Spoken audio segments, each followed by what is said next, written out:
એની માટે કઈ બનાવી દેવાની ઈચ્છા ન થાય. નભાવટ, નાલાયક આવા શબ્દો સાંભળતો આવ્યો છું મમ્મી આજ સુધી. કારણ કે તારા કામ પણ એવા છે ને એટલે. કામ કામ કામ આ દર વખતે કામની જ રામાયણ હોય છે. હવે કામને ગોતવા હું નથી જવાનો.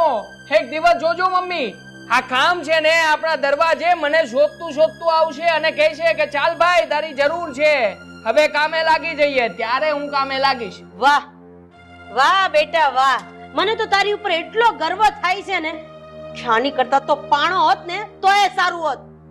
અને આમ પણ જંગલનો રાજા સિંહ હોય ને એ બેઠો રહે ને તો એના મોઢામાં શિકાર નથી આવી જતો કે લે લે તું મને ખાઈ લે.